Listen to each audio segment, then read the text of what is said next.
Bien. Alors maintenant, préparons donc l'environnement pour le langage C. Alors, le langage C, en fait, c'est un langage donc de bas niveau, hein, bien sûr, qui est compilé. Donc, lorsqu'on dit compilé, donc nous aurons besoin des compilateurs, pas les compilateurs pour Java, bien sûr, hein, c'est différent. Java, ça, il compile, il fait l'interprétation. Mais le langage C, il fait que la compilation, il compile juste. Donc, il y a un C quelque part là. Voilà. Donc, du coup, ben, on doit installer les compilateurs. Ben, le bien est que, comme Linux, en fait, c'est un langage fait en base de C, ben, il nous dispose déjà ces tools.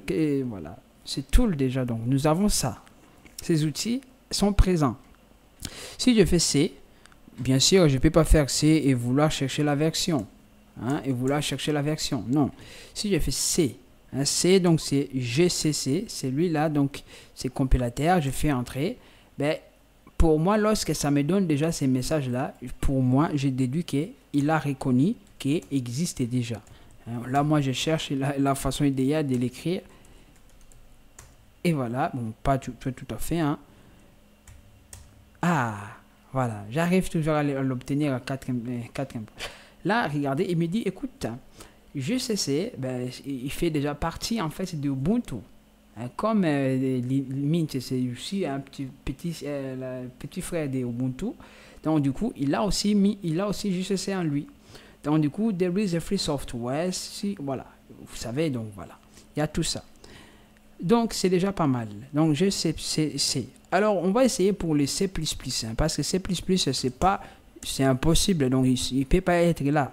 C++, ça ne marche pas. Voilà. Là aussi, ça ne marche pas. Donc, il nous dit déjà, ben, écoute, mon ami, si tu veux l'avoir chez toi, ben, il faut que tu écris ça, quoi. Voilà. Donc, c'est ça que je vais faire, hein, tout humblement. Et je l'installe. Je mets les mots de passe. Voilà, je l'installe. Pourquoi je fais ça? Parce que le compilateur, là, l'éditeur IDE que je vais installer, ben, il va obligatoirement nécessiter en fait ce compilateur pour le C++. Pour le C, il l'a déjà. Mais pour le C++, il ne l'a pas. Donc, il faut l'installer. Donc, du coup, moi, je fais déjà ce travail-là en amont, de façon qu'on n'ait pas en fait des problèmes lors d'installation. Là, G++, et bien sûr, s'il y a G++, on va essayer maintenant, regardez, C++, je vais essayer la version. Maintenant, ça vient. Regardez, C++, maintenant, ça vient. Hein, vous voyez, maintenant ça vient. Si je fais aussi G++, maintenant ça vient. Vous voyez, donc là c'est bon. Alors j'aurai aussi besoin de mec, de ces mecs, hein, installer mec. Mais là il n'y a pas le mec. Donc je l'installe encore. Voilà, je l'installe. C'est rapide, hein, c'est rapide. Je l'installe. Alors, je vais vraiment vous gâter pour les gens de C. Bon, pas vous gâter jusqu'à, voilà, vraiment les minimums. Hein. Voilà, pour les C. J'aime les C, moi. Et là, je vais installer Valgrind. Valgrind pour faire les contrôles, donc la vérification des mémoires, tout ça. Donc, voilà, le langage C, pas C++, hein, C++, c'est... là, il s'en occupe, hein, mais nous, les C, donc... Nous sommes les boss de mémoire, c'est nous qui gérons la mémoire. Donc, il faut vraiment avoir Valgrind pour être sûr de ne pas avoir de fuite de mémoire. Donc, j'ai déjà celui-là, le GDB, normalement, GDB, il est aussi présent. Normalement, il est là. Donc, on est pas mal. Là, j'ai installé ça et je devrais encore installer quoi? Le GDB c'est bon, machin c'est bon. Bon, le reste on le verra. Le reste on le verra. Je vais pas. Non, je vais installer quand même un Doxify. D'oxygène. Oxygène. Voilà. Et voilà. On va installer l'oxygène. Comme ça va nous générer un peu la documentation, hein, voilà, pour ceux qui aiment bien écrire leur code, voilà, pour s'y retrouver et pour que ça soit un peu lisible à d'autres publics, voilà, qui ne sont pas des informaticiens, hein, voilà, pour illustrer leur code et le fonctionnement de leurs applications. Donc, c'est d'oxygène là, ça nous aide à créer des doxyfiles très très cool et bien organisés. Donc là, on est bien. Donc moi, si je vous dis qu'on est bien, on est bien. Donc nous avons CSC. Je peux tout simplement venir dans les fichiers, la test, là, dans les bureaux. Test. Voilà. Et créer juste un petit programme, donc main.c. Et l'essayer. Donc je vais faire maintenant include. Là, je fais stdio, hein, bibliothèque pour utiliser. Donc, voilà. Et là, je vais faire printf. Salut. Je suis sur ce. Voilà. Bon, bien sûr, pour le C++, hein, comme j'en ai tellement fait très longtemps, donc je perds de commettre les erreurs, hein, faire tout et n'importe quoi. Voilà, je sauvegarde et c'est fini. Si je fais gcc maintenant, je compile val, je fais vraiment comme ça et je rajoute les erreurs et je mets main et je mets ici je mets main et c'est parti. Là, il n'y a pas d'erreur. Si je fais comme ça, je mets valgrind devant et bim, il n'y a pas d'erreur. Voilà, il me dit ici, salut, je suis sur C. Voilà, ça marche très bien. Je fais une allocation et j'ai libéré. Donc, c'est bon. Il n'y a pas de fuite de mémoire. On est pas mal. Donc, maintenant qu'on a fait ça, ben, du coup, on peut se permettre à venir ici pour installer notre programme, hein, dans notre IDE. Je vais venir là. Celion, ça s'appelle. Donc, je vais me rendre dans les téléchargements. Langage C. Et je vais extraire. Bien sûr, pendant que je parlais, j'aurais pu déjà commencer à faire l'extraction. J'ai beaucoup parlé.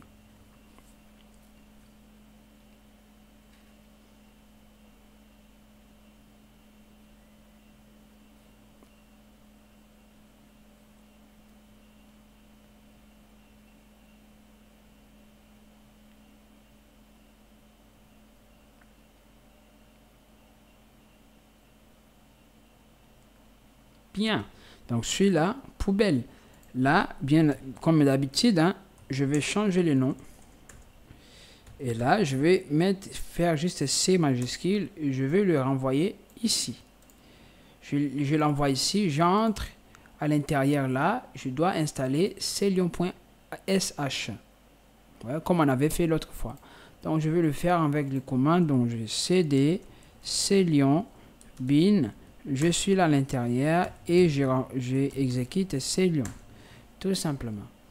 Voilà, il est tellement obéissant, il va tout simplement écouter l'appel et il va s'ouvrir. Voilà, regardez là, il est très obéissant, il s'exécute. Voilà. Voilà, ici maintenant, il sera. Écoute, mon ami, j'ai trouvé quelque part, il y a quelque part de ces. Non, moi je dis, non, écoute, voilà, tu commences pas mal, hein, donc voilà, on met dans import setting. Normalement, ça allait être quand même bien pour nous, hein, mais bon, on s'en fout.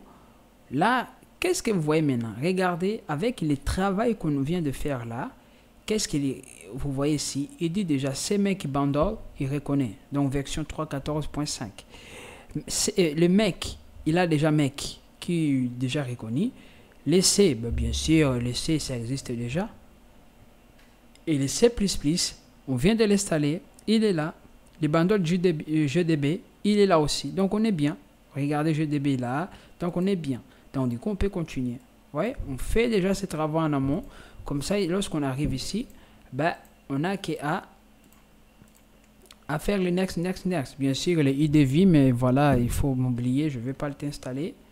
Je suis pas à l'aise. Là, je mets comme ça pour all user. Et mot de passe. Bien. Et là, c'est fini. Il va reconnaître que déjà la licence que j'avais mis dans la version de Java, là, IntelliJ IDEA.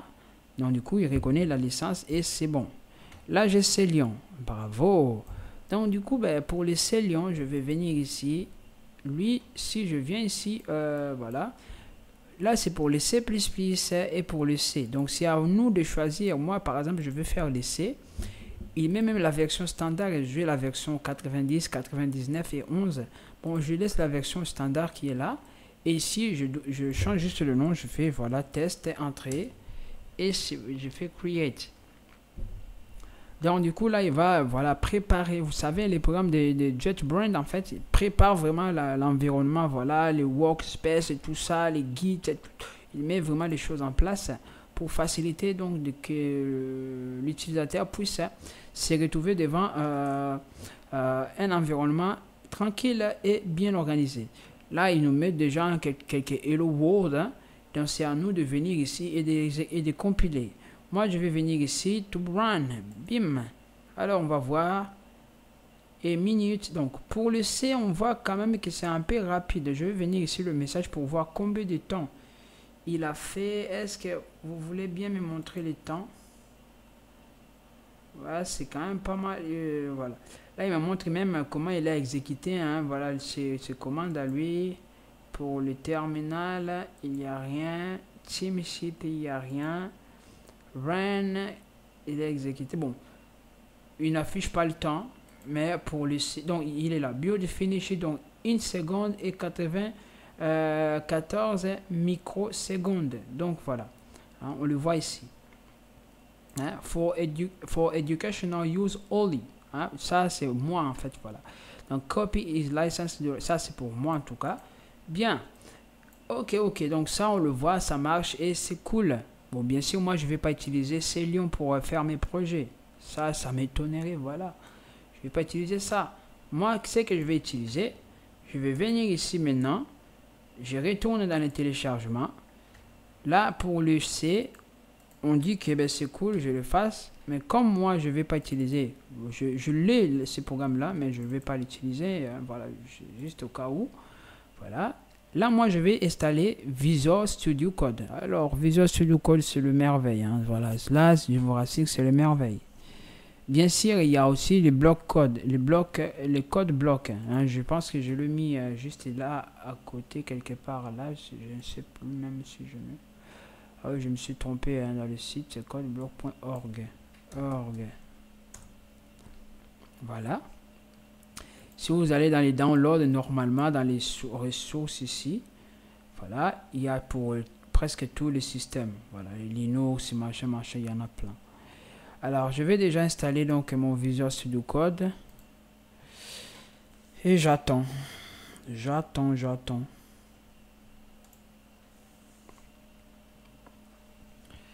Voilà, là, je mets le mot de passe. Donc, il y a pour le Windows, donc jusqu'à Windows 10, il y a pour le Mac OS et pour les Linux. Donc, pour les Linux, il y a tout ça. Donc, bien sûr, il faut les télécharger, l'extraire et compiler, l'installer. Donc, du coup, ça prend un peu le temps. Voilà, ça prend un peu le temps. Mais moi, comme j'ai les systèmes de biens, je viens ici dans les gestions des programmes, je sais pas moi, de l'application, les logiciels, pardon, gestionnaire des logiciels. Là, si j'écris juste code bloc, ben, il me l'affiche directement. Voilà, il me le montre. Même si timidement, mais il me le montre quand même.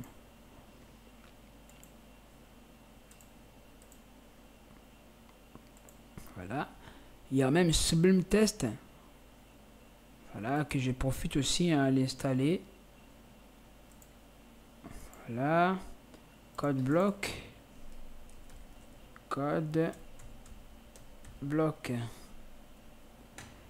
Alors, le Visual Studio Code vient de finir. Là, je mets le mot de passe pour le Sublime Test. Code bloc est là. Donc, bien sûr, on prend celui qui a beaucoup d'avis. Hein, voilà. Téléchargement. Ok. C'est nickel. On continue. Ok, apparemment on voit que tout va bien. Donc là j'ai mon Visual Studio Code. Alors Visual Studio Code, si je viens ici, je viens quelque part là pour les Visual Studio, il est là présent. Pour les C Lion est là aussi présent. Donc c'est bon. Sublime Test est là aussi présent. Visual Studio Code est là. Donc je vais juste l'ouvrir pour le voir. C'est tellement merveilleux. C'est gratuit. On n'a pas besoin voilà, d'aller chercher, je sais pas moi, de compliquer les choses. Hein. Voilà. Pas besoin de compliquer les choses. Je sais pas pourquoi j'ai ouvert celui-là. Je vais le mettre déjà à côté. Voilà, ça c'est Visual Studio Code. Hein, c'est un système, voilà, très très cool. Voilà. Et celui-là, pour le mettre vraiment en place, en fait, je vais venir ici. Et là, nous allons installer. Donc là, il me sélectionne déjà les paquets. Voilà. Pour les Python, je fais comme ça. Pour les C++, je fais comme ça. Voilà. Beautiful. Donc ici, il y a beaucoup de choses installées. Mais pour l'instant, comme nous, on est dans les C. Dans les C, on a besoin de Valgrind pour nous aider à avoir ces petits machins juste à côté là. GDB. Voilà. GDB. Même celui-là aussi. Nous avons donc d'oxygène. Voilà. Pour nous aider à faire des merveilleux commentaires comme ça. Et qu'est-ce que j'ai encore? GDB machin. Valgrind, c'est bon. Si je fais C, voilà, comme ça, est-ce qu'il y a quelque chose? C, il y en a seul. C clan. Alors, je m'irai. Il y a beaucoup de choses que j'ai installées, mais j'ai oublié. Mais bon, il n'y a pas de souci. Alors, auto select, auto complete, auto close. Pour les tags, là, auto close, moi, j'ai pas besoin. Ça, c'est pour, on le fera pour Internet. Donc, bien. Donc, du coup, ben, moi, si vous avez, par exemple, Open Folder, moi, je viens ici, j'ouvre mon backup. Mais d'habitude, j'ai un truc là. Pourquoi il ne veut pas ouvrir? Mais là, j'ai un fichier. J'ai un projet. Ben, normalement, j'ai un projet là. Là, il ne veut surtout pas ouvrir. Je ne sais pas pourquoi. Ah, ok. Il y a un petit problème. Il faut que je le règle. Voilà. Et je l'ouvre. Voilà. Bon, ce système-là, je vais les réparer. Là, maintenant, regardez, j'ai mon cours. Donc là, à l'intérieur, il y a tout. Presque tout. Je fais Open. Il y a celui-là. Ok. C'est juste celui-là. Je l'ouvre. Voilà. Là, j'ai mes fichiers. Donc, mes projets. Tout ça à l'intérieur. Donc, du coup, ben, je viens encore ici. Regardez. Pour les debug, il m'ouvre celui-là. Je viens ici. Là, c'est pour les Git. Je viens aussi faire Git. Git là pour m'aider à faire l'historique. Voilà, c'est très génial. Je suis là aussi, j'ai Git historique. Celui-là, j'ai pas besoin. Voilà, Git grave, ça je n'ai pas besoin parce que j'ai mon Git G. C'est la même chose, mais bon, c'est la même chose. Git, ça c'est Git length qui vient d'être installé. Voilà, et je m'aimerais avoir terminal. Terminal, il est là. J'installe terminal. Normalement, c'est bon. Normalement, je suis bon. Donc, j'ai mes git length qui contrôle la version. Terminal, il me fait sortir ces machins. Donc, je suis tellement bien. Ben, du coup, ben, si, par exemple, j'ai un projet, donc en C, ben, j'ai qu'à créer, je sais pas moi, un fichier. Hein, quelque part là. Je suis ici, par exemple, là. Là, je crée un fichier, un répertoire test. À l'intérieur, je crée mon fichier main.c. Ben, main ici, je fais voilà, et main. Et là, je fais printf, et voilà, il y en a plein. Printf sali. Voilà, on s'en fout, hein, donc vous avez compris que c'est sali, même si ça vient comme ça. J'enlève juste ce système-là pour éviter les erreurs bidons. Et je vais faire l'inclusion ici. Include. On va mettre std machin, stdio, voilà, qui vient. Voilà, et je vais inviter les terminals. Donc, je clique droit et je fais comme ça. Déjà, pour bien voir les choses, je viens ici, donc dans les répertoires là, setting. Je viens ici et là, je mets déjà. Là, je mets les codes. Donc, normalement, je mets 20 pour... je vais mettre 20 pour l'instant. Voilà. Et 80. Si on arrive à 80, on coupe. Voilà. C'est bon. On est pas mal. Là, c'est très gros, c'est bon. Donc, lorsque j'écris les lignes jusqu'à 80, il coupe automatique. Hein. Voilà. Là, regardez, il coupe automatique. Donc, voilà. On a l'impression comme s'il y a une barre, il y a une ligne qui le coupe. Ben, là, si je fais juste GCC comme je faisais avant, voilà, dans les commandes, bon, là, je vais m'arrêter par là. Et je mets O, je mets main.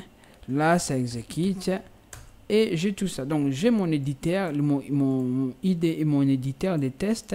Et j'ai là les terminaux. Donc, je peux faire les travaux directement. J'écris, je teste et ça va tellement rapide. Et ce qui est mieux, en fait, j'essaie juste de vous donner les astuces pour que ça soit un peu rapide. Vous voyez que lorsque on veut compiler un projet, si vous ne voulez pas faire un makefile, c'est par exemple, je fais code makefile.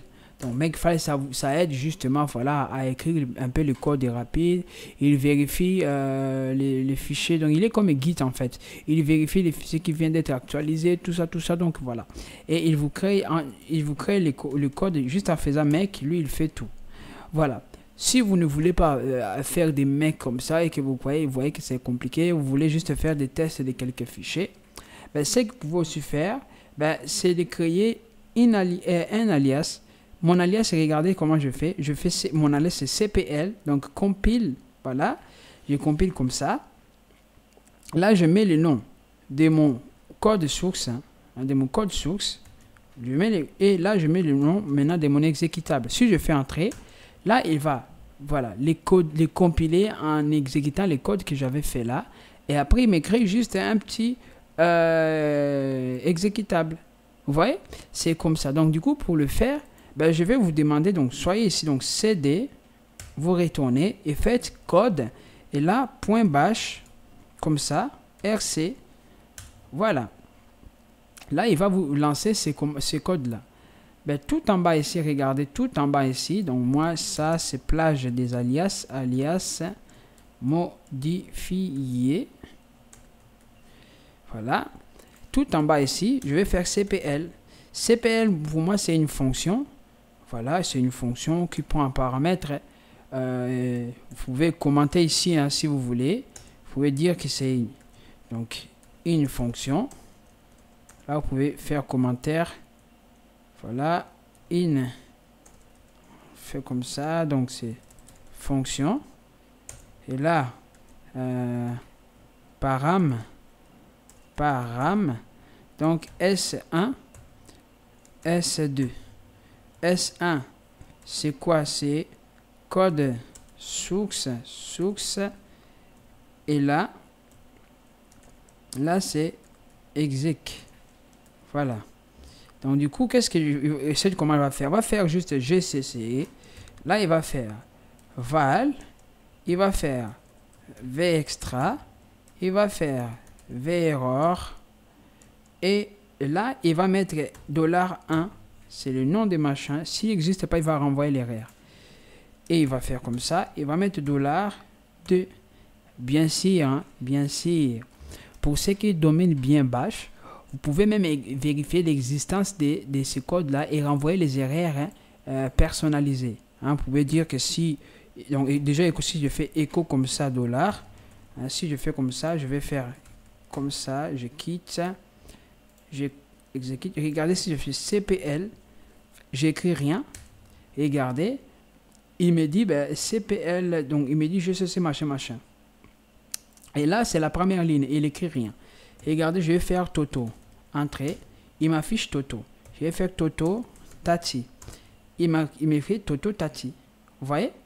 Donc, du coup, ben, cela veut dire que si, donc, $1, si je fais $1, là, je fais comme ça, il faut toujours actualiser les fichiers bash, il faut toujours l'actualiser, sinon ça ne va pas prendre en compte. Je fais comme ça, je fais Toto, Tati, entrée. Là, il m'écrit juste, il me montre juste Toto. Tati ne le prend pas. Donc là, je vérifie. Je peux maintenant faire la vérification. Je dis que si on fait comme ça, $1, si $1 vide, lorsque vide, donc la taille ici, la taille c'est 0. Hein. Lorsque $1 c'est vide, hein, on fait comme ça. Ben then, on fait then, on renvoie l'erreur. Là, on met fi. Là, on personnalise l'erreur en fait. Vous pouvez faire comme ça, écho. Là, vous personnalisez vos erreurs. Donc, moi, comme j'ai mis les couleurs, 033, je fais comme ça. 4, 1, je fais comme ça. Erreur, donc je peux dire, il vous manque les codes sources. Code source. Donc, voilà. Exemple given. Je peux dire comme ça. Soit ici j'ai écrit l'usage, hein, j'ai écrit l'usage, usage, donc je peux dire qu'usage c'est juste une petite fonction, donc usage, une petite fonction, voilà, qui prend quelque chose, un texte, et qui fait écho, écho, là. On va faire comme ça pour automatiser 0, 0, 1, 1. Voilà. On va faire comme ça. 41, 42, 41. Ouais. M. Voilà, 033. Voilà, 00, M. Ok. Ok, là, on peut dire que voilà. Donc, on peut... Là, en fait, si vous dominez cette partie-là, donc ici, vous pouvez faire $1. Donc là, c'est là où vous allez mettre votre message. Voilà. Donc du coup, moi, quelque part ici, lorsque je vérifie qu'il n'existe pas, j'appelle juste la fonction usage ici. Je fais usage, comme ça. Voilà. Là, c'est la fonction usage que je viens d'appeler. Donc, j'ai juste à faire comme ça. Donc, moi, ça devrait aller. Et après, j'ai fait exit 1 pour dire qu'il y a eu une erreur. Voilà. Je vais quitter, je curve et je compile encore, j'exécute. Voilà.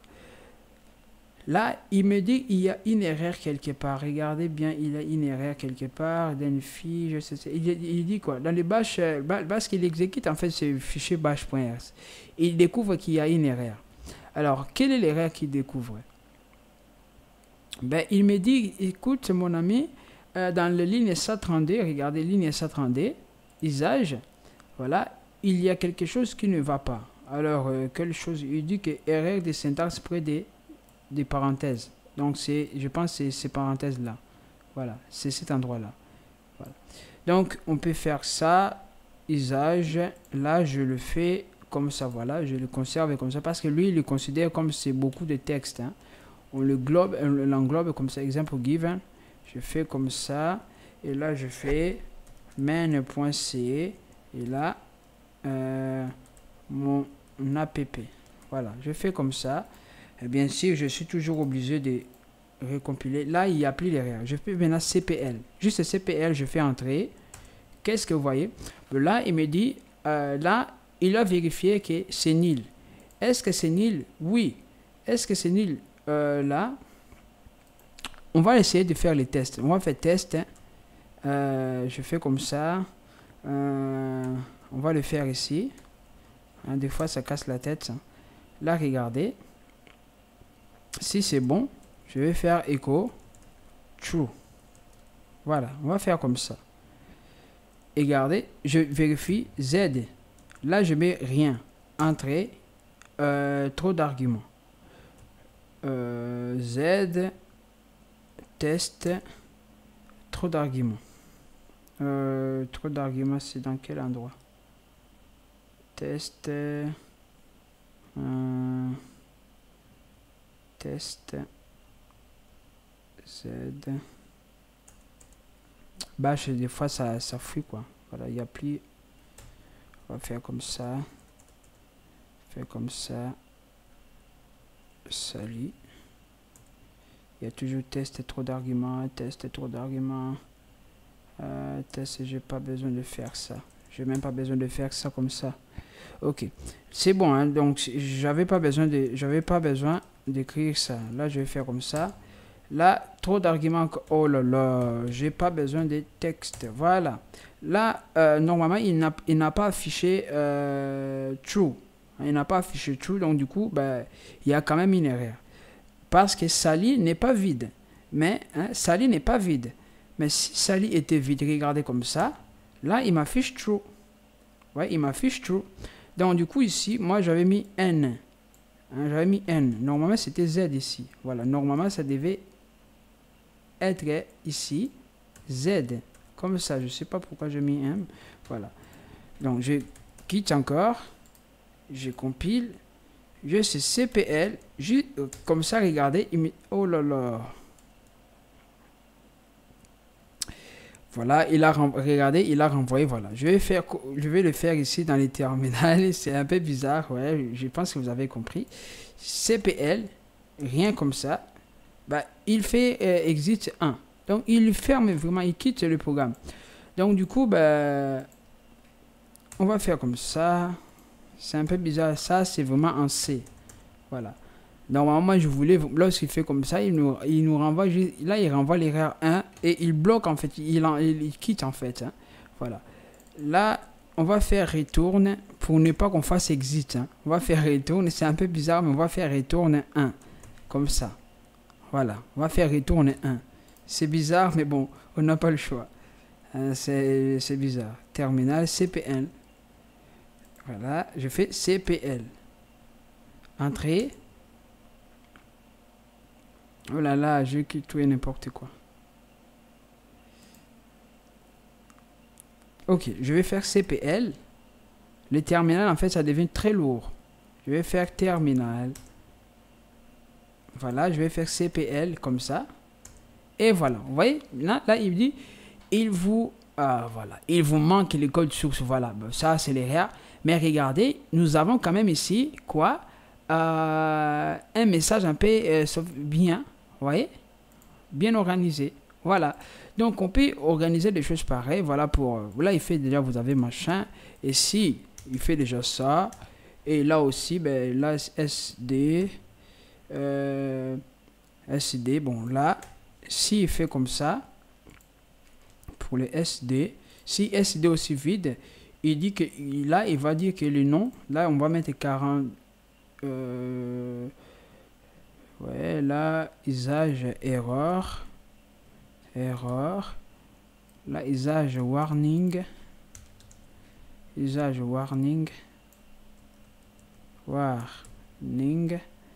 et usage success.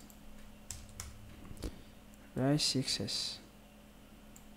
Bien sûr, je peux le mettre dans le même machin, mais bon, on s'en fout. Oh là là. Ok. Ben là, ça sera juste warning. Usage warning ici. Si le D aussi c'est vide, ça sera usage warning là. Là, usage error. Voilà. Là, ça sera usage warning en disant que votre nouveau, donc votre app sera nommé. Donc voilà, sera nommé AO. Donc out. Juste out comme ça. Out. Voilà. Donc du coup, ben, moi ici, donc j'aurais besoin ici des